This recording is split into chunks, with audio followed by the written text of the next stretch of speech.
Terus fikih diajar siapa nanti? Fikih sini sama Ustaz. Nah, fikih terakhir. Kamu fikih diajar siapa? Jam?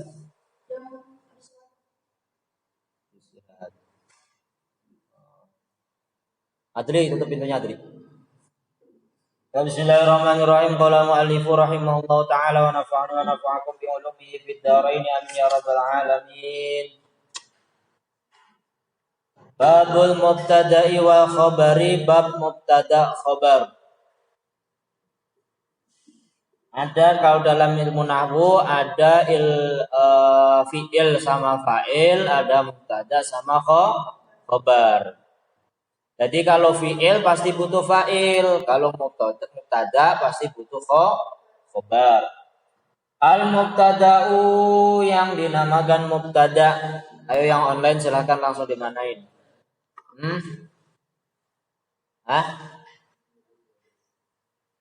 Al-mubtada'u adapun yang dinamakan mubtada huwa yaitu al-ismu. Wa yaitu al-ismu isim, kalimah isim, al-marfu'u yang dibaca rofa. I'rabnya mubtada pasti rofa, seperti hanya fa'il atau naibul fa'il kemarin. Naibul fa'il ataupun fa'il itu ber-i'rab rofa. Al-'ari yang pernah apa tuh? Saya artikan apa itu? Al-'ari yang terbebas anil awamili dari amil-amil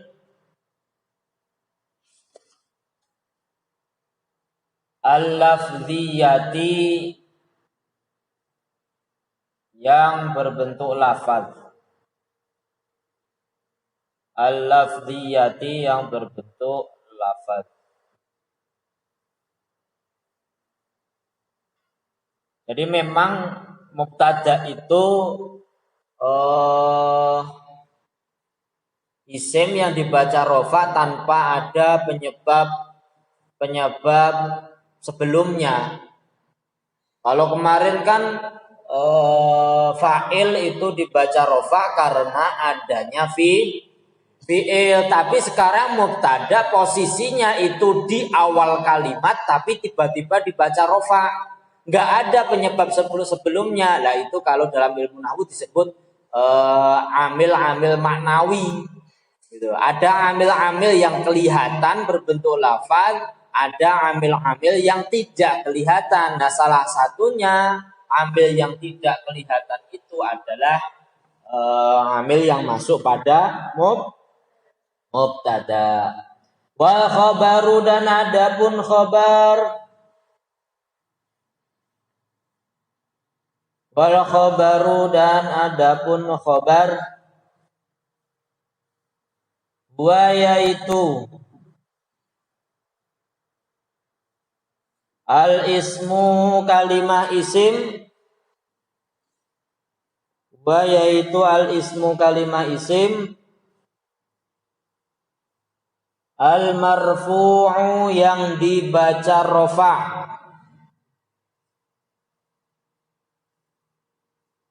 Al marfu'u yang dibaca rofa.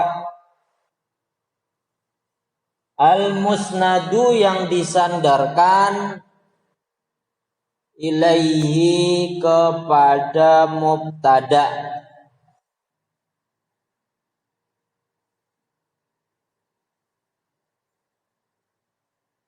Nahwu qaulika seperti ucapanmu Zaidun qaimun wa zaidani qaimani. Yang online silakan langsung dimaknain halaman berapa? 12 bab mubtada khabar. Nahwu qaulika seperti ucapanmu Zaidun qaimun, Zaidun adapun Zaid Zaidun adapun Zaid, qaimun adalah orang yang berdiri. Qaimun adalah orang yang berdiri. Wazaidani dan adapun dua Zaid. Wazaidani dan adapun dua Zaid. Qaimani adalah dua orang yang berdiri.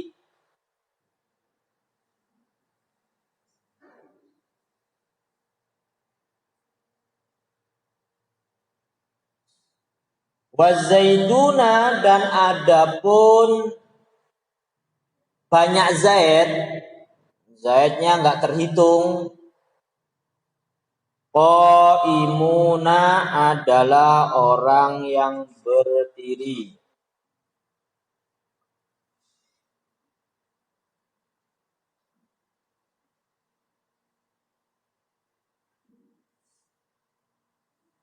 Qaimuna ya. Saya ulangi lagi bahwasanya mubtada dan khobar itu adalah kedua-duanya termasuk isim yang dibaca rofa. Isim yang dibaca rofa. Kedua-duanya saling membutuhkan. Mubtada butuh khobar, khobar butuh mubtada, fi'il butuh fa'il. Fa'il pasti jatuh setelah fi'il. Nah, Zaidun qaimun ini, Zaidun qaimun. Misalnya saya tanyain Zaidun itu kalimahnya kalimah tahu? Isim tandanya tanwin. I'rabnya rofa. Kenapa dirofakan? Kenapa dibaca rofa? Nah, kenapa dibaca rofa? Baru kita bisa jawab karena menjadi mubtada. Begitu juga qaimun. Qaimun kalimah isim. Tandanya tanwin. I'rabnya rofa. Kenapa dirofakan? Kenapa dibaca rofa?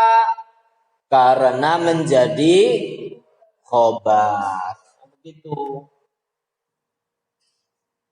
Wal mubtada'u dan adapun mubtada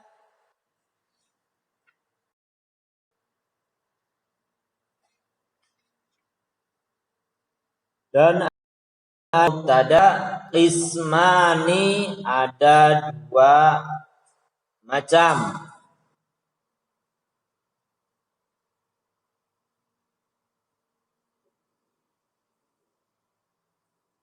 Zahirun satu berbentuk zahir, wa mudmarun dan dua berbentuk dhamir.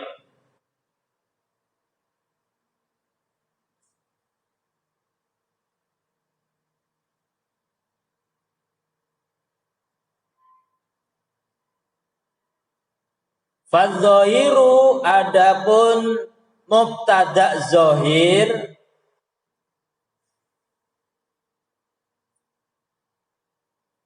ma contoh-contoh taqaddama yang sudah disebut yang sudah dahulu zikruhu penyebutannya. Ma contoh-contoh taqaddama yang sudah dahulu penyebutannya. Ya contoh yang tadi Zaidun qaimun, Zaidani qaimani, Zaiduna qaimuna. Intinya mubtada isim zahir adalah tidak berbentuk dhamir, tidak berbentuk gani, tidak berbentuk huwa huma hum ya huma hunna. Wal mudmaru